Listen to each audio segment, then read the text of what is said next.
Hello and welcome to Scoping Out Tools, and today is just going to be a little bit of a tool haul of some tools that I bought at Weird and Wonderful Wood Festival, which I will put a link to where that event is. It's every year. I've been to it twice, been very good. It's got a mixture of wood and tools and arts and crafts. The arts and crafts stuff that I've got is actually in the house, so I'm not going to be showing any of that today.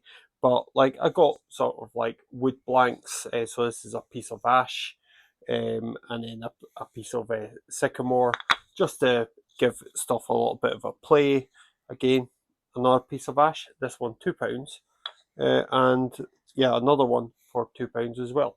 So there were some good deals, which now, if I look back at it, that was a £4 one.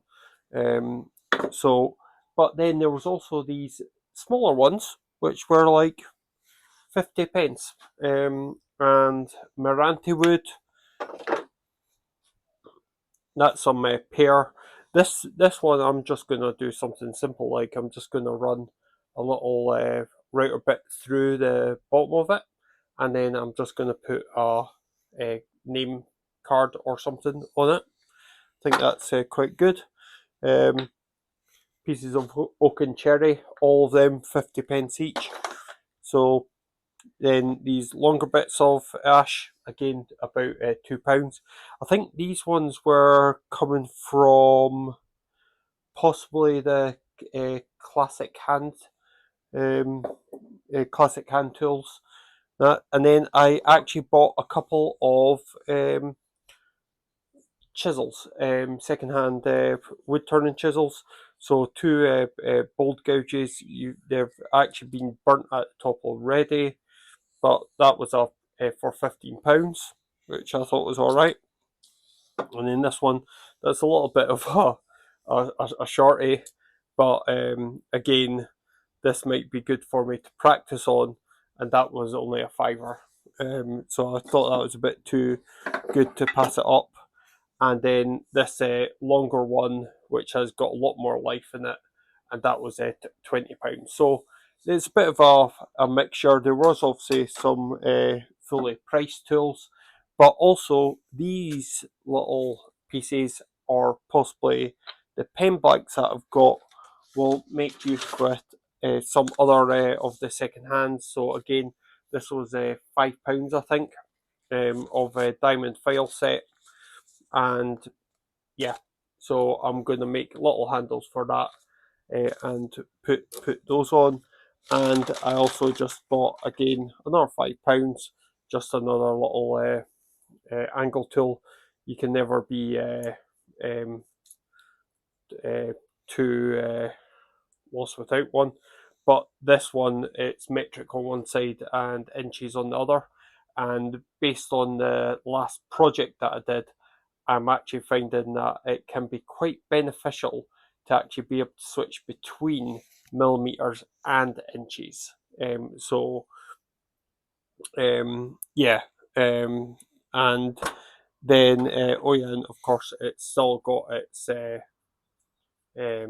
metal scribe as well, which is always handy to have to hand, because you never know when you're going to put a small point down.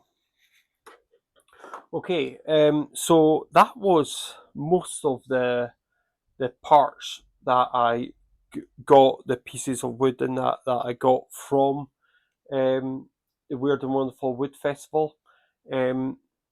I'll obviously will have included some of the videos that I took of the place. I didn't actually take that many, but it's a great fun day out, and there's normally a lot to actually go for. There's secondhand tools, wood, and but also there's arts and crafts. Some of the artists there are fantastic.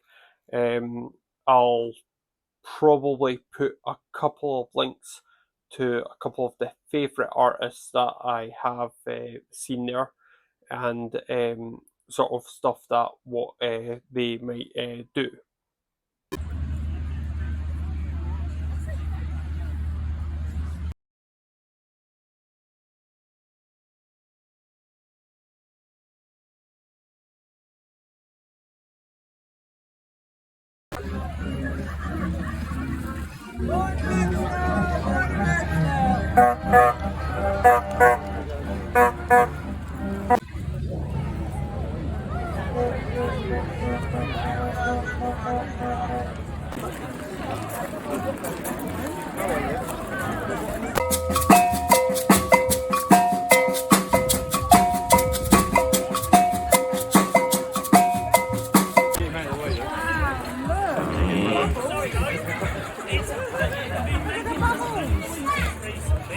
I don't know what's wrong with it, but I'm going to try to take off in a minute.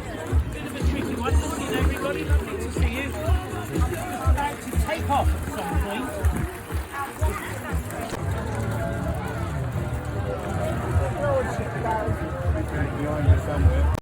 And I almost forgot that I also got this big piece of elm wood. It's got a crack starting to appear, so I do need to do a little bit of tender care on it, but it's a nice big piece. Still not got a clue what to do with it, but there was even larger pieces there as well. Now, I do have a couple of other things that is going to happen. I plan to actually look at these under the microscope at some point. However, I don't have a large chamber, access to the large chamber at the moment, so that's going to be a couple of months away.